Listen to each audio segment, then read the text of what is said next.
Welcome back to the Obby series. In today's episode, we'll be creating the progress GUI, which will be positioned towards the top of the screen, and it'll display how far the player has progressed during their obby based on what stage they're currently at. So, it's an exciting episode because this is the first GUI that we'll be creating. With that being said, let's hop directly into Studio. Now, before we begin actually working on this, I want to quickly explain why my Roblox Studio is looking different than usual. Basically, Roblox has released a brand new beta feature, which they call the updated docking system. So basically, they made some changes to the Roblox Studio layout, and I decided to enable this to see what it's actually going to look like when it gets released, and it has definitely changed some things, so that's why my layout is looking a little bit different. Now, if you want to enable this beta feature, you can click on File, then go down to the Beta Features button, then scroll through here a little bit, and eventually you should find Updated Docking System with the description right here. So if you want to enable it, you can definitely do that, click Save, and you might have to restart your Roblox Studio. And depending on when you're watching this video, that feature might already be enabled by default, so you may not even have to opt into the beta. And with that being said, let's actually get started on working on this. So we're going to start off by creating the GUI. The first thing we want to do before we begin creating this GUI is actually use a Studio feature called Device Emulation. And what this does is it actually allows us all to effectively create the GUI at the exact same resolution. And the reason that that's really useful is because our screen sizes are all most likely different dimensions. So when we use Device Emulation, we can all set it effectively to the same one. In order to do this, we want to go to the Test tab.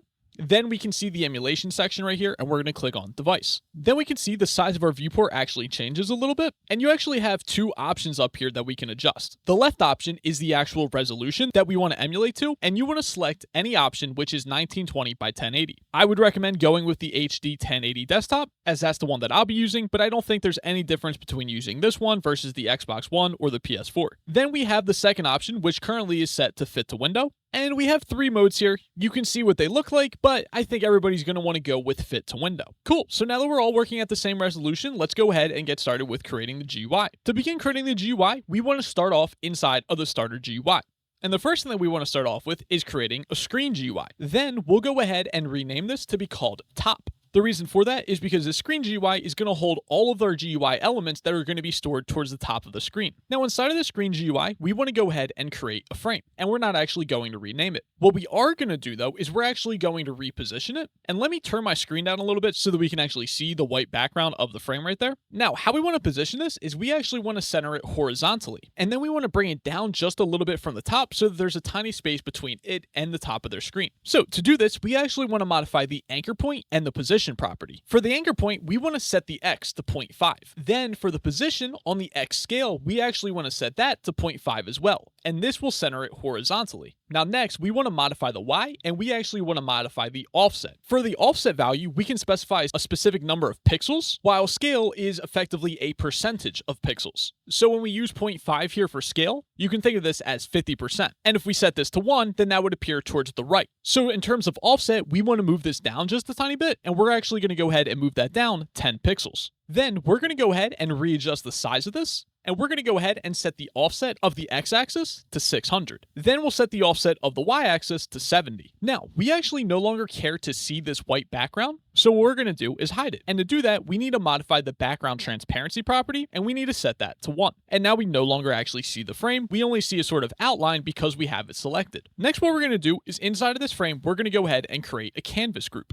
And we're going to go ahead and rename this to be called Stage. Now, a canvas group can be thought of pretty similar to a frame. Like as we see when we created it here, we can see a white square. The primary difference with a canvas group is it actually has some properties which includes the word group in its name. So if we were to modify any of these properties, it would modify the children's properties which have the same ones inside of it. Now, we're actually not going to use it for either of those properties or what it's really used for, but I'll show you exactly what we'll use it for towards the end of when we finish creating this. Anyways, what we want to do is resize this. In order to resize this, on the x-axis, we want to make this 350 pixels long. And then on the y-axis, we're going to set the scale to 1 because we want it to be the entire height of its parent frame. Then let's go ahead and recenter this. So we'll adjust the anchor point and the position. So for the X on the anchor point, we'll set that to 0.5. And for the X scale on the position, we'll set that to 0.5 as well. Now, the last thing I want to do with the canvas group is modify its background color. And we want to go ahead and set it to a little bit of an off-white. Now that we've done that, let's go ahead and create a frame inside of here. And we're going to rename this frame to be called Progress. Then we'll go ahead and update the background color of this right away. And we want to go ahead and set it to a nice green.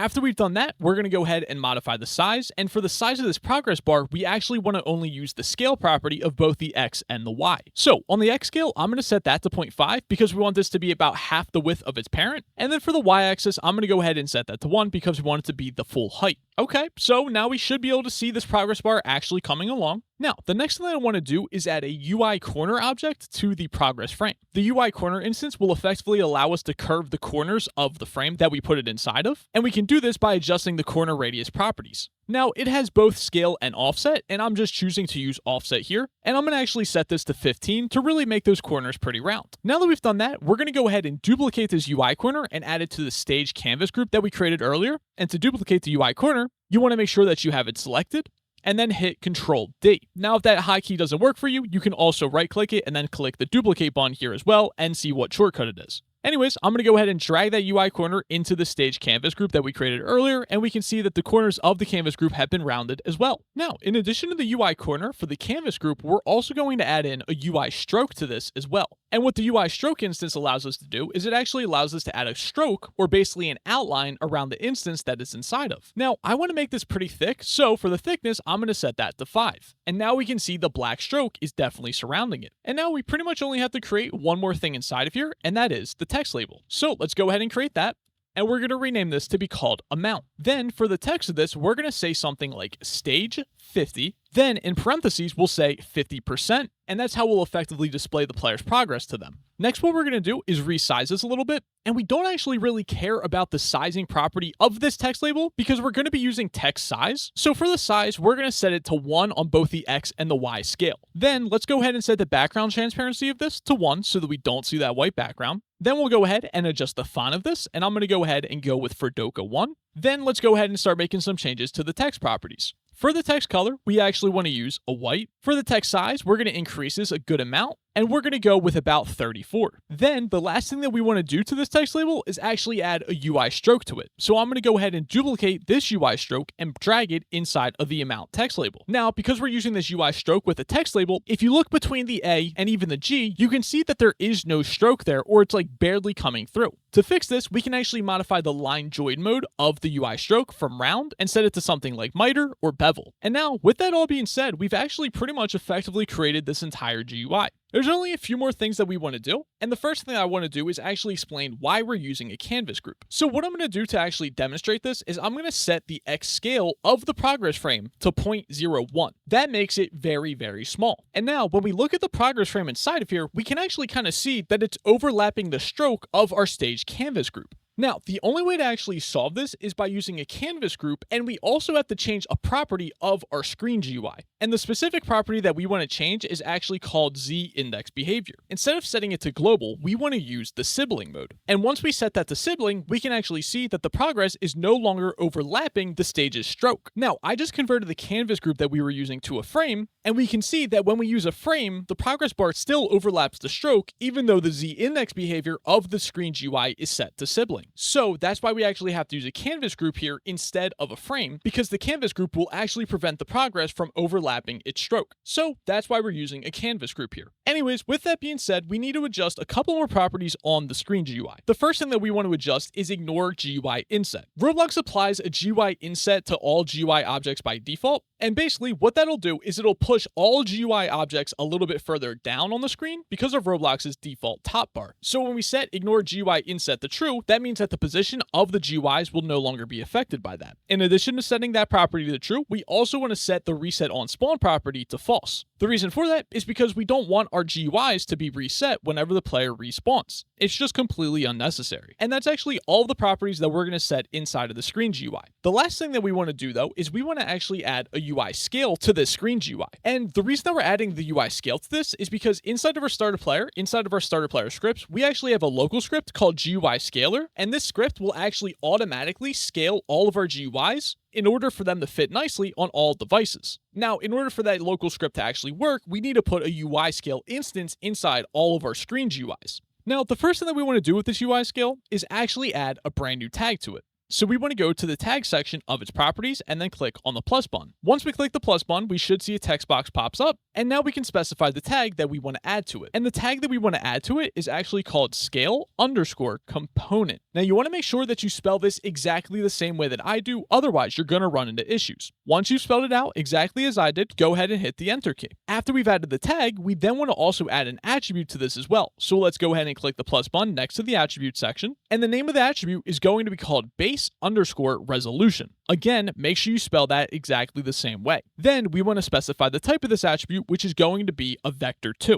And then we can go ahead and hit on save. Now that we've added the attribute to the UI scale, we can then specify its value. And the two numbers that we want to pass to here are 1920, 1080. And the reason that we're doing that is because the resolution that we created this GUI at is 1920 by 1080, and we can tell that by the device emulation. So we're specifying on this UI scale what resolution the GUI was created at so that our UI scaling script can automatically scale this for all the different device sizes. And now that's actually all that we need to do to this UI scale and to the screen GUI, so we're actually fully finished with creating it. Before we begin scripting or doing anything like that, I want to clear up any possible confusion. And the confusion that I'm referring to is if you stop device emulation, you can see that the progress bar might look a little bit larger. Or even if you don't disable the device emulation, but you swap to a different resolution, like let's swap to the iPhone 4S, which is significantly smaller, we can see that the progress bar has been enlarged by a ton. And the reason for that is because the way our UI scaler script actually works is it'll automatically scale all of the GUIs whenever the game actually starts. So since we're in Studio viewing a GUI which is created at a much larger resolution, the script obviously hasn't ran yet, and we can easily test this out or even see how the GUI appears on different devices by changing the resolution and then starting our game to test it out. And then once we start up our game, we should see that the GUI has been resized, and we can see that exactly right there. So this is how the GUI looks on smaller devices like this mobile phone. So with that being said, for the most part, while you're working on this inside of Roblox Studio, I usually have device emulation on, and I always have it set to the 1920 by 1080 unless I want to test with mobile devices or do anything else like that. And now, with all that being said, we're going to go ahead and actually get started with scripting. Now, to begin scripting, we actually want to start off with creating a script that we're going to be using on both the server and the client. So we pretty much want to create a function which is going to be used in different scripts on both the client and the server side. So to do this, we're actually going to create that script inside of the replicated storage.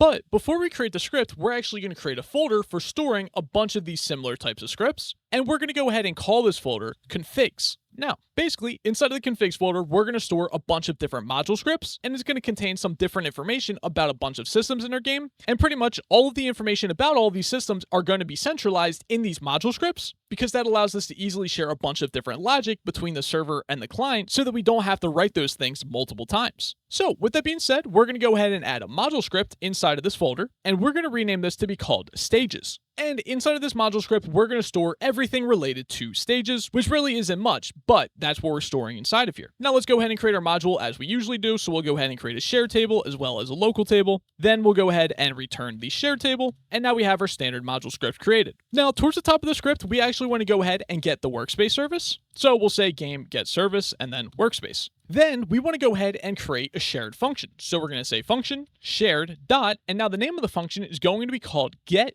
total stages, and it's not going to have any parameters. Now, what we want to do with this function is we want to actually calculate the total amount of stages which are currently inside of our game. Now, of course, if you want to, you could set this to a static number. So you could literally just say return 10, for example, if you want to just do it like that. Instead, though, because of the way that I actually have our stages set up, we can easily determine the amount by going into the workspace and then using the stages folder, because the stages folder contains a bunch of other folders inside of it, which are all each individual stages. So on this folder, we can actually use the method called getChildren. That will return an array containing all of the children inside of here, so all of the folders. Now, one cool thing that we can do with arrays is we can actually use the pound or the hashtag symbol at the very beginning of where we create that array. Or if that's confusing for you at all, we could also say local children equals, set that to the array, and then use hashtag and then children, just like that. And actually what we want to do with this is we would want to return it. So we would say return hashtag children. Now remember, getChildren returns an array, so children is an array,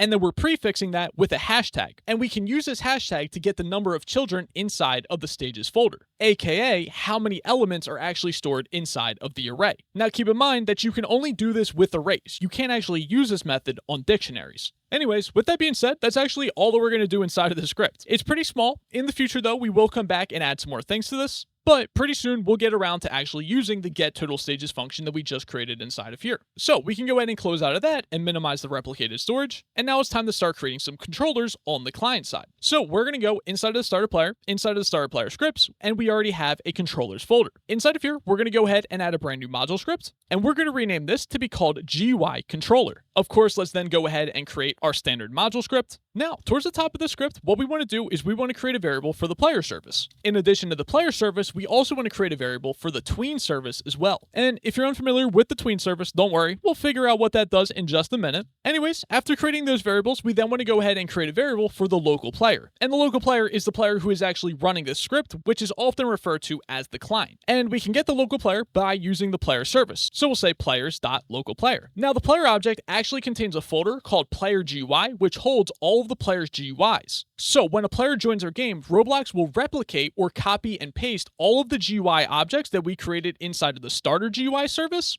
into an object on the player called player GUI. So we want to create a variable for that. We're going to call this variable player GUI, and we're going to set that equal to player.playerGUI. Now, just to make that even easier to understand, I'm going to visually show you exactly what I mean. So inside of the player service, we have my player object right here. And inside of my player object, we can see the leader stats, and we can also see that player GUI object that I was talking about as well. Technically, it's not a folder, but you can kind of think about it as a folder. And inside of here, we have two screen GUIs. Of course, we did not create the free cam screen GUI. This was just added to the player GUI by Roblox, but we did create the top GUI, and Roblox replicated this GUI from the starter GUI right inside of here. So if we want to make changes to a GUI on the client side, we wouldn't actually modify things inside of the starter GUI. We would actually modify the GUIs inside of the player's player GUI. So with that being said, we're going to go ahead and actually create a shared variable. This variable is going to be called GUIs, and it's going to be set to a table. Now, this table is specifically going to be a dictionary.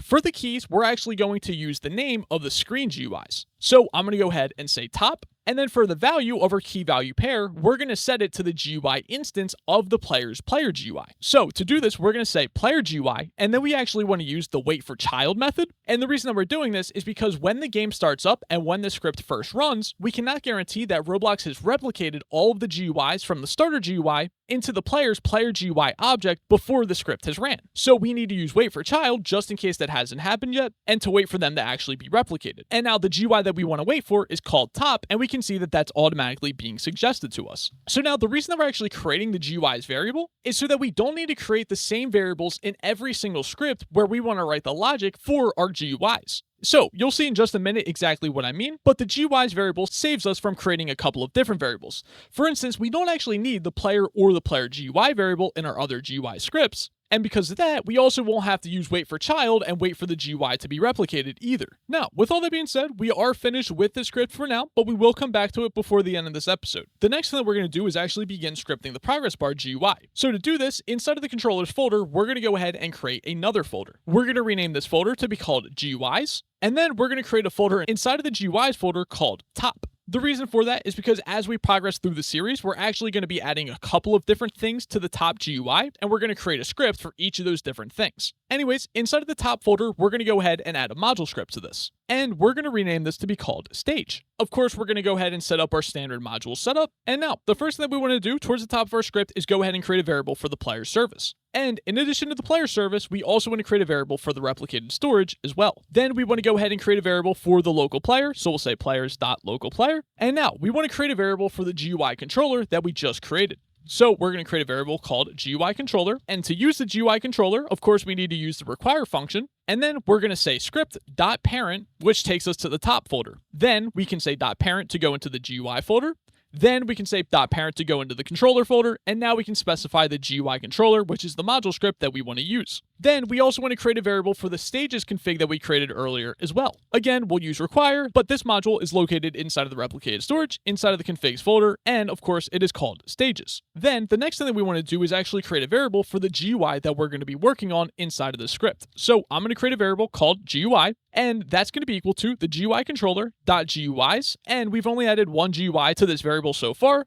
So of course, we're going to use the top GUI. Now that we've created a variable for the screen GUI, let's go ahead and create a variables for a couple of things inside of it that we're going to be working with. And ultimately, we're not working with too many different components inside of here, so we're only going to create one more variable for this, and that's going to be for the progress bar. And what I'm referring to by the progress bar is actually the stage canvas group. So we're going to say GUI.frame.stage, which again is the canvas group that holds all of this stuff together. Now, after we've done that, I want to go ahead and create a constant variable, which is going to be called stage text. And we're going to set this to a string, which is basically going to be a template for what text the stage text label actually displays. So we're going to create a string, and I'm going to say stage, then I'll put a space, and then in all capital letters, I'm going to write out the word amount. And now, the reason that I'm writing out the word amount in all capital letters is because it makes it very obvious to us what word we want to replace later on when we actually use the string template. And if that's confusing to you at all, don't worry, you'll see exactly what I mean. After amount, we want to include another space, and then inside of parentheses, we want to type out the word in all capital letters, %, followed by an actual % sign and a closing parenthesis. Now, we're going to use this string when we set the text of the amount text label that we created earlier. And when we use this string, we're going to replace the word amount and the word % with actual numbers.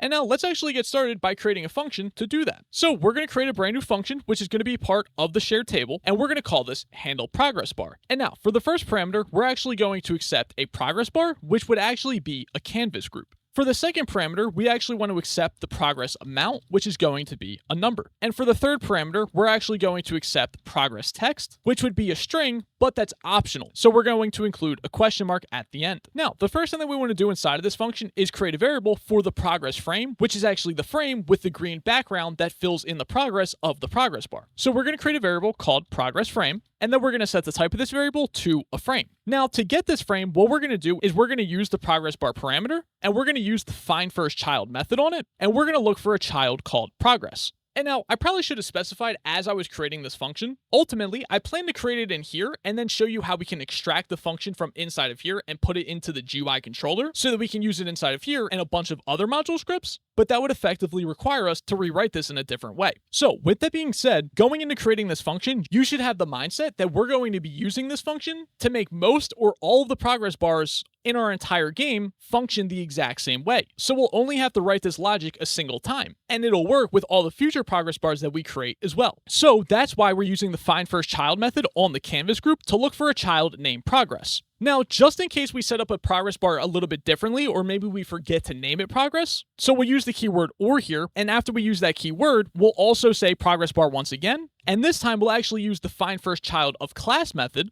and we'll look for a frame inside of there. So again, first we're going to look inside of the progress bar and try to find a child named progress. But if we're unable to find that, then we're going to look inside of the progress bar canvas group once again for any frame inside of there. And if we do get the frame, then that's the progress that we want to resize. Now I want to get rid of this annoying red underline. Basically, this is caused because we're using the find first child method. There's two ways that we can modify this. We could basically yell at Roblox Studio by using 2 colons and say that whatever we get returned from here is actually a frame. Or what we could do is actually just remove specifying the type of that variable, which I think is probably easier to go with, so that's what we're going to do. Anyways, now that we've gotten the progress frame, well, we want to make sure that we actually did get it. So we're going to say if progress frame, and we also want to make sure that the progress frame is actually a frame. So we'll say and, then we'll say progress frame, then we'll use the is a method on it, and we'll check that it is a frame. So if we did get a progress frame and it is a frame, then what we want to do is we actually want to resize it. So the first thing that we're going to do inside of this if statement is create a variable called %. And what we want to do is we want to use the math library and we want to use the clamp function. Now we want to clamp the progress amount variable, so we'll pass that to this function. And what we're using math clamp for is to basically round the progress amount, but we're only rounding it if it's lower than the min value or higher than the max value. So we're basically using this function to set a threshold for how low or high the number can actually reach. So we want to guarantee that the number is something between 0 and 1, so it doesn't go lower than 0 or higher than 1. Then we'll go ahead and create a variable called new size. And this is actually going to be the new size of the progress frame.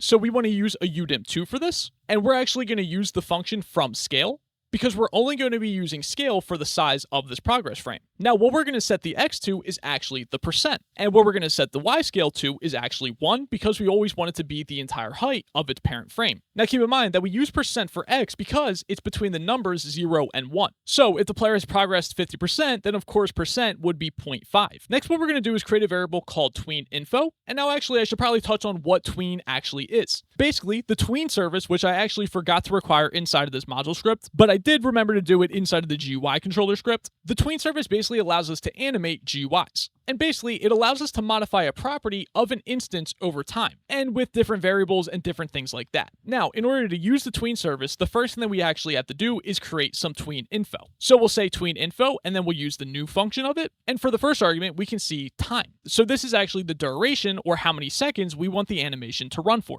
So we're going to go ahead and say 1. Then we can specify the easing style, which is pretty much the motion of the tween. So we're going to say enum.easing style, and we want to actually use linear because it moves at a constant speed. Then we can specify the easing direction, which affects the direction of where the tween plays in at. So we'll say enum.easing direction, and we're going to use in out. Now that we've created the tween info, let's go ahead and create a variable called tween goal, which we're going to set equal to a table. And inside of this table, we want to store all the different properties that we want to actually modify or animate of the instance. So I'm going to say tween goal, and the property that I want to animate here is actually the size property. And we're going to set the property to the new size variable that we created earlier. Now we've actually pretty much created everything that we need to animate this. The last thing that we actually have to do is create the tween variable, but we forgot to require the tween service inside of here. So what I'm going to do is actually move this function from the stages module script and put that inside of the GUI controller script, which is actually where we were originally going to create it. But of course, I had the bad idea of trying to change the lesson as I'm teaching it. Anyways, now that we're inside of this script, we can actually use the tween service because we required it inside of here. So we're going to create a variable called tween. Then we'll use the tween service, and we want to use a method on it, which is called create. And now we can pass some different things to this function for what we want to animate and how we want to animate it. So the first thing that we need to pass through is the instance that we want to actually animate. And we want to go ahead and animate or tween the progress frame. Then we can pass through the tween info. And finally, we want to pass through a property table, which would be our tween goal that we created earlier. So we can go ahead and say tween goal. Oh my gosh, I don't know how I forgot to include an equal symbol there, but there we go. Okay, now that's all good to go. So now that we've actually created the tween, we want to go ahead and use it. So we're going to go ahead and say tween, and then we'll use the play method on it, and that'll make the tween actually play. So let's say that we call handle progress bar. And originally, the player was at 40% progress amount. Now, when they call this function once again, they're now at 50% progress amount. So what that'll do is increase the size by 10%, and it'll do that over 1 second. Now, 1 second actually might be a little bit long. I think I'm going to set that to 0.5 to make this animation play a little bit quicker. But of course, you can always come back here and make any adjustments that you want to it. Anyways, that's all that we're going to do inside of this if statement, but that's not the only thing that we're going to do inside of this function. The next thing that we have to do is actually handle the text label that displays the amount of progress that they've made. So we're going to go ahead and create a variable called text label. Now, where are we going to look for the text label at? Well, inside of the progress bar, we are going to use find first child, and we're going to look for a child named amount. Now, if we forgot to name the text label amount, we'll use or. And this time, once again, we'll look inside of the progress bar, but we'll use find first child of class, and this time we'll go ahead and look for a text label. Then we'll go ahead and create an if statement, and we only want to update the text label if we actually got progress text passed to here. So first we want to check if progress text actually exists. Then we want to make sure that we got a text label, and we also want to make sure that the text label we got actually is a text label. And if all that is true, then what we're going to do is update the text of the text label and set that equal to the progress text, which was passed to this function. Okay, and now we've fully created this function, let's go ahead and actually use it. In order to use this, we're going to go back to our stage module script, and now we need to go ahead and create another function. This is going to be part of the local table, and it's going to be called update progress. Now, it's going to have one parameter, which is going to be stage, and that's going to be a number. Now, the first thing that we want to do inside of this function is we want to determine the total amount of stages. So we're going to create a variable called total stages. And how do we figure out the total amount of stages that we have in our game? Well, we use the stages config because we created a function inside of there called get total stages. Now that we have the total amount of stages and the current stage that we're on, we can then go ahead and calculate the progress percent. So we're going to create a variable called progress percent. And now to calculate that, we would divide the stage that the player is currently on by the total amount of stages in our game. Now we've gotten the progress percent, let's then go ahead and create a variable for the progress text. And what we're going to set the progress text to is, well, we'll use the stage text variable that we created earlier. Then we'll use a method of that string called gsub. Now for the first argument, we need to pass through the word that we want to replace inside of here, which is amount. Then we need to pass through what we actually want to replace that text with, and I want to replace that with the stage number. Then we can call gsub on this once again, but I think that might make our code look a little bit ugly because that'll make a really long line. So what I'm going to do is I'm going to say progress text equals.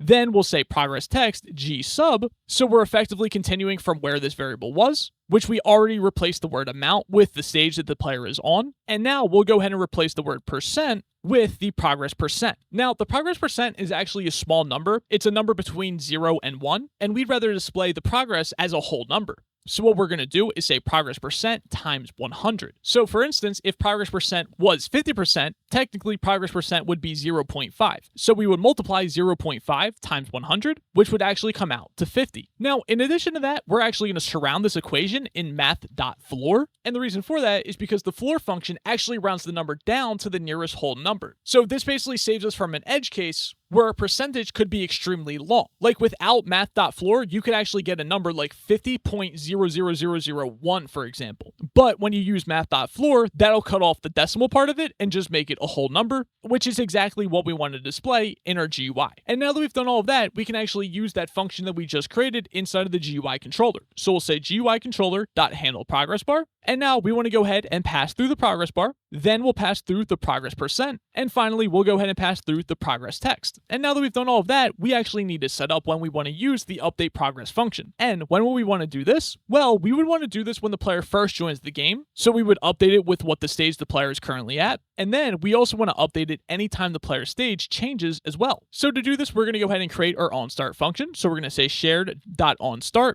Now, inside of this function, the first thing we want to do is actually create a variable for the player's leader stats. So we'll say player.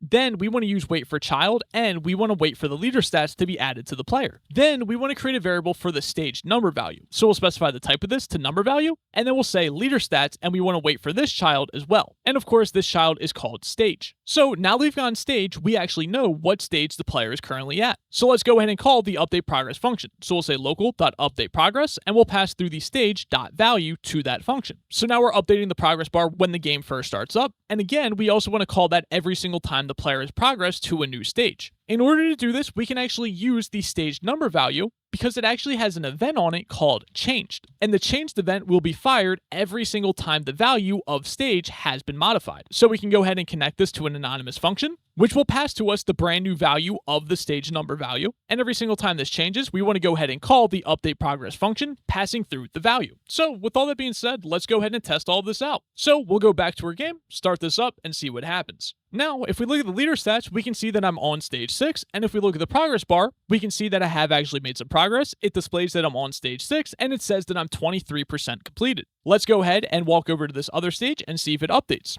Once we reach this stage, we can actually see I'm on stage 7. That's 26% of the way to being completed.